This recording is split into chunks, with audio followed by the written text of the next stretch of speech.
Presents शतक आज तक।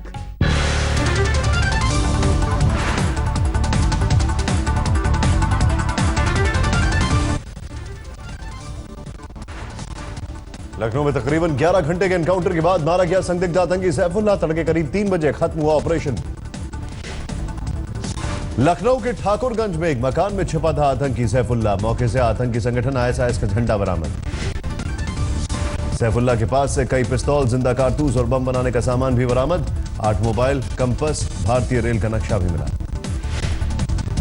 उज्जैन में हुए ट्रेन धमाके से निकला लखनऊ में छिपे आतंकी का कनेक्शन। ट्रेन धमाके में 9 लोग हुए थे घायल।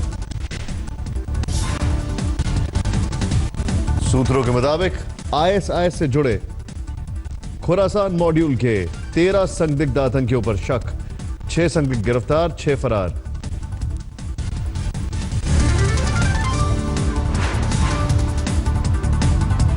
खुरासान मॉड्यूल के 6 फरार आतंकियों की तलाश तेज। कानपुर और लखनऊ में कई जगहों पर छापेमारी।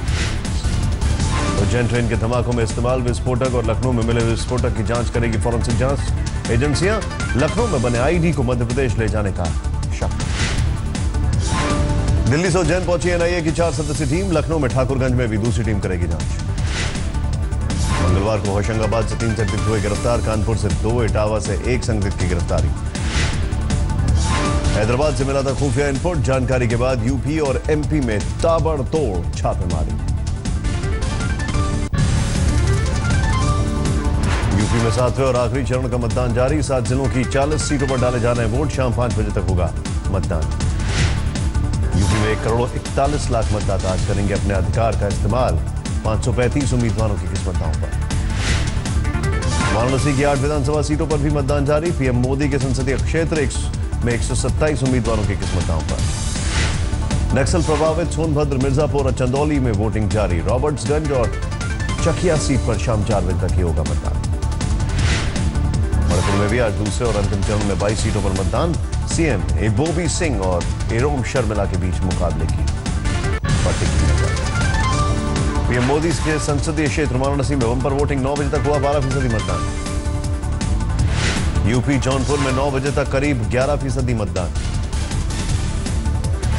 यूपी ने नक्सल प्रभावित क्षेत्रों में जबरदस्त किया मतदान। मिर्जापुर में 9 बजे तक 13% से ज्यादा वोटिंग।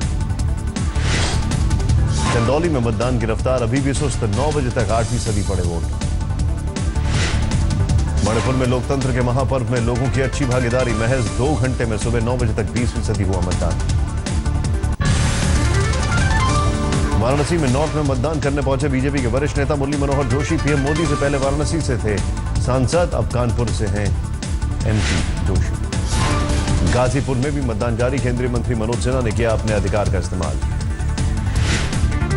आज तक से खास बातचीत में मनोज सिन्हा बोले, बीजेपी को बहुमत से ज्यादा सीटें मिलेंगी। खुद को सीएम पद की दौड़ में शामिल होने से इनकार। मिर्जापुर में भी वोटिंग जारी। केंद्रीय मंत्री अनुप्रिया पटेल ने भी डाला वोट। कांग्रेस नेता अजय राय ने भी किया मतदान। खुद भी पिंडरा से लड़ रहे हैं चुनाव। गुजरात के 2 दिन के दौरे पर सोमनाथ मंदिर पहुंचे प्रधानमंत्री नरेंद्र मोदी। विश्व विशेष पूजा का हुआ आयोजन। वैदिक मंत्रोच्चार के साथ प्रधानमंत्री नरेंद्र मोदी ने सोमनाथ मंदिर में की पूजा अर्चना। कई मिनट तक मंदिर में रहे मौजूद। बीजेपी अध्यक्ष अमित शाह और केशुभाई पटेल भी पूजा में हुए शामिल। पीएम मोदी मंदिर न्यास की बैठक में ले रहे हिस्सा। अंतर्राष्ट्रीय महिला दिवस पर पीएम गांधीनगर में महिला सरपंचों के सम्मेलन को संबोधित करेंगे। कार्यक्रम में देश भर की महिला सरपंच होंगी शामिल।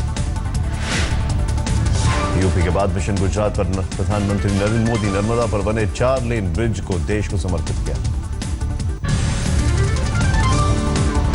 दिल्ली में एमसीडी चुनावों में भिड़े कांग्रेस उपाध्यक्ष राहुल गांधी। मंगलवार को रामलीला मैदान में रैली।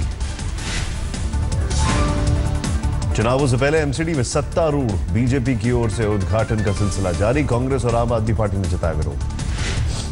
टिकट नहीं मिलने से नाराज आम आदमी पार्टी कार्यकर्ता का अनूठा विरोध। घर के सामान समेत सत्येंद्र जैन के घर के बाहर धरना। गायत्री प्रजापति का नहीं मिला अब तक कोई सुराग। सूत्रों के मुताबिक जेवर टोल प्लाजा पर पुलिस को चकमा देकर फरार। ग्रेटर नोएडा के जेवर टोल प्लाजा से एसटीएफ ने प्रजापति के 2 साथियों को दबोचा। दोनों ने खुद को बताया बेकसूर। अरविंद केजरीवाल आज पेश करेंगे दिल्ली का बजट। बुनियादी सुविधाओं पर जोर के संकेत, महिलाओं को भी बड़ी उम्मीद। विधानसभा के बजट सत्र में केजरीवाल ने केंद्र पर साधा निशाना। न्यूनतम मजदूरी की फाइल अटकाने का बड़ा आरोप। केजरीवाल पर मानहानि केस में दूसरे दिन भी वित्त मंत्री जेटली से कोर्ट में जिरे। दिल्ली के सीएम के वकील जेठमलानी ने दागे 19 सवाल। बीजेपी सांसद ओम बिरला ने अपनी पार्टी के एमएलए को दी हद में रहने की नसीहत। भवानी सिंह ने पीएम का प्लेन नहीं उतारने की दी थी धमकी। चंडीगढ़ में कांग्रेस का जोरदार प्रदर्शन। हरियाणा की खट्टर सरकार पर बड़े भ्रष्टाचार के आरोप। अब गुजरात के एक जवान ने उठाया खराब खाने और अधिकारियों की मनमानी का मुद्दा। बोला अफसर पर नहीं होती है कोई कार्रवाई। सेना ने जवान सिंधव जोगीदास के आरोपों को किया खारिज। कहा पिछले साल हो चुका है कोर्ट मार्शल।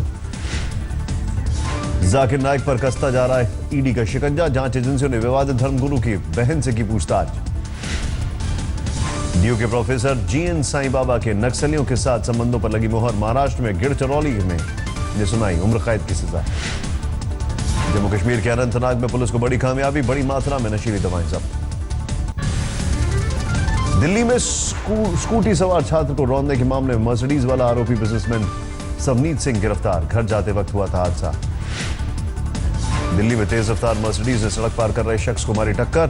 पीड़ित की हालत गंभीर। कानपुर में ट्रैफिक पुलिस की गुंडाई का दिखा बेरहम चेहरा। बाइक सवार को बाइक समेत उठाकर ले गए।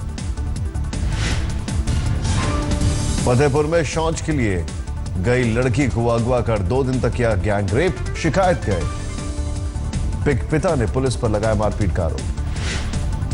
हापुड़ में वाहन चोर गैंग का भंडाफोड़। चोरी की 10 बाइक बरामद। अलवर में 2 फर्जी क्लिनिक में छापेमारी। 3 लोग गिरफ्तार। खुद को हड्डी का डॉक्टर बता रहा था आरोपी। शाहजहांपुर में ड्रग्स तस्करी के इंटरनेशनल गिरोह का भंडाफोड़। 2.5 करोड़ की स्मैक और 68 लाख कैश बरामद। मुजफ्फरपुर में होम डिलीवरी के जरिए शराब पहुंचाने वाले गिरोह को पकड़ा गया। महिलाओं का डिलीवरी के लिए करता था इस्तेमाल। मुजफ्फरपुर में दबंगों की पिटाई में मरने वाले मजदूरों के परिजनों में गुस्सा। प्रशासन से आश्वासन मिलने पर 3 दिन बाद किया अंतिम संस्कार। सहरसा में पुरानी रंजिश के चलते महिला को मारी 3 गोलियां। हत्या की साजिश में आरोपी थी महिला। वडोदरा में 2 साल का बच्चा बोरवेल में गिरा। कड़ी मशक्कत के बाद रेस्क्यू। गाजियाबाद में सनकी आशिक ने 22 साल की लड़की को मारी गोली। बाद में की आत्महत्या। करनाल पानीपत हाईवे पर ट्रक से करीब 1 दर्जन जानवर बरामद। गुस्साए लोगों ने तस्करों की पिटाई की। दरभंगा में मैट्रिक परीक्षा सेंटर से छात्र का अपहरण। घंटे भर के अंदर छात्र को छोड़ सभी आरोपी फरार। बुल्ढाणा में चलती गाड़ी का टायर फटा। 3 की मौत, 5 घायल। फिरोजाबाद में पकड़ी गई करीब 5.5 लाख की अवैध शराब। होली में बिक्री के लिए जा रही थी। इलाहाबाद के डॉक्टर ए के बंसल के कातिलों पर 50,000 का इनाम। यूपी एसटीएफ ने जारी किए 2 संदिग्धों के स्केच। धौलपुर में खराब खाना खाते से रसोइये समेत 35 छात्राओं की तबीयत बिगड़ी। लखनऊ में आतंकी मुठभेड़ के बाद हरदोई में पुलिस ने 11 संदिग्धों को हिरासत में लिया। सभी संदिग्ध साड़ी बेचने का करते थे काम। झारखंड के चक्रधरपुर में आयकर विभाग की 3 जगहों पर छापा। नोटबंदी के दौरान करोड़ों के कैश डिपॉजिट करने का शक। विदेशों में सिखों पर हो रहे नक्सली हमले को देखते हुए एसजीपीसी देश के प्रधानमंत्री और विदेश मंत्री को लिखेंगे खत। सुरक्षा की करेंगे मांग। महिला दिवस की पूर्व संध्या पर मुंबई का सीएसटी रेलवे स्टेशन हुआ पिंक। गुलाबी रंग में जगमगाया। बरसाना में जमकर खेली गई लठमार होली। देश विदेश से देखने पहुंचे सैलानी। भ्रष्ट लोगों की लिस्ट में भारत के धर्मगुरु भी शामिल। ट्रांसपेरेंसी इंटरनेशनल की रिपोर्ट में। अप्रैल से दिल्ली के मशहूर लोधी गार्डन में शुरू होगी फ्री वाईफाई सुविधा। एनडीएमसी ने शुरू की तैयारी। मालदा में बड़ी संख्या में देसी बम बरामद। जांच में जुटी पुलिस। राजस्थान के करौली में अवैध रूप से अफीम की खेती का खुलासा। पुलिस ने फसल को नष्ट किया। गोपालगंज में गंडक नदी के कहर से बचने के लिए ग्रामीणों का जल सत्याग्रह। कल लोगों ने किया उपवास। राजस्थान के फतेहपुर शेखावटी में खाटू श्याम मंदिर में एकादशी मेले में उमड़ी भीड़। आज निकलेगी शाही सवारी। उत्तराखंड के गंगोत्री यमुनोत्री समेत कई इलाकों में भारी बर्फबारी। हेमकुंड साहिब, औली, जोशीमठ में भी सफेद चादर से ढका। 4 दिनों तक फिर करवट लेगा कश्मीर घाटी का मौसम, बारिश और भारी बर्फबारी का अनुमान। हिमाचल के ऊपरी हिस्सों में शुरू हुई बर्फबारी, तापमान लुढ़कने से ठंड ने दोबारा दी दस्तक। हिमाचल प्रदेश के चंबा में भूस्खलन की दहशत, सोहा मार्ग पर पत्थर गिरने से घंटों तक ठप रहा ट्रैफिक। जैसलमेर में मौसम ने बदली करवट, मंगलवार शाम को हुई बारिश। महाराष्ट्र के चंद्रपुर में तूफानी बारिश के साथ गिरे ओले, कई जगहों पर गिर पड़े पेड़, फसलों को नुकसान। बैंगलोर टेस्ट में टीम इंडिया ने मनाया जीत का जश्न, विराट ने काटा केक। बैंगलोर में टीम इंडिया ने ऑस्ट्रेलिया के साथ बराबर किया हिसाब, कंगारुओं को 75 रन से दी मात। ऑस्ट्रेलिया की दूसरी पारी में अश्विन की घातक गेंदबाजी, 41 रन देकर 6 विकेट लिए। भारत ने ऑस्ट्रेलिया के सामने रखा था 188 का लक्ष्य, ऑस्ट्रेलिया की पूरी टीम 112 पर ढेर। भारत की दूसरी पारी में पुजारा ने बनाए सबसे ज्यादा 92 रन, दोनों पारियों में अर्धशतक बनाने वाले केएल राहुल बने मैन ऑफ द मैच। विदेशी सैलानियों पर चढ़ा होली का खुमार, ऋषिकेश में जमकर उड़ाया रंग और गुलाल। मुंबई के लोकल ट्रेन में नजर आया अभिनेता टाइगर श्रॉफ, आने वाली फिल्म मुन्ना माइकल का किया प्रमोशन। इंग्लैंड के डॉर्किंग में वाइफ केयरिंग प्रतियोगिता का आयोजन, पुरुषों ने पत्नी को पीठ पर उठाकर लगाई करीब 400 मीटर की दौड़। जिनेवा में शुरू हुआ अंतर्राष्ट्रीय ऑटो शो, 19 मार्च तक चलने वाले आयोजन में हिस्सा ले रही दुनिया भर की कार कंपनियां। दक्षिणी चीन के मीजो में फूलों की बम्पर खेती, सैलानियों का नया सैरगाह बना मंतुओ माउंटेन वाला। बद्रीनाथ की दुल्हनिया फिल्म के गाने हमसफर की धूम, गायक अखिल सचदेव ने आज तक से बातचीत में जताई खुशी। राजस्थान सरकार ने अवैध हथियार मामले में सलमान खान के खिलाफ जिला सेशन कोर्ट में की अपील, 21 अप्रैल को सुनवाई। नई फिल्म मशीन में तू चीज बड़ी है मस्त मस्त गाने को अक्षय ने किया याद, कहा रवीना के साथ काम करना सम्मान की बात। सोनाक्षी की फिल्म नूर का ट्रेलर लॉन्च, फिल्म में जर्नलिस्ट की भूमिका में है सोनाक्षी। शाहरुख और रणबीर कपूर दिख सकते हैं भाई की भूमिका में, करण जौहर की अगली फिल्म में आ सकते हैं नजर। जल्द भारत के दौरे पर आएगी बांग्लादेश की पीएम शेख हसीना, नोटबंदी की वजह से दिसंबर में रद्द हुआ था ट्रैवल प्लान। पाकिस्तान के खैबर पख्तूनवा में 5 तालिबानी आतंकी ढेर। उत्तरी कोरिया के मिसाइल परीक्षण पर चीन और जापान ने जताई नाराजगी, संयुक्त राष्ट्र ने भी की निंदा। ट्रंप के नए एग्जीक्यूटिव ऑर्डर को लेकर मुसलमानों में नाराजगी, फिर से कोर्ट में चुनौती देने की तैयारी। महंगाई भत्ता बढ़ाने की मांग को लेकर अर्जेंटीना में सड़कों पर उतरे हजारों शिक्षक, राजधानी ब्यूनोस आयर्स में जोरदार प्रदर्शन।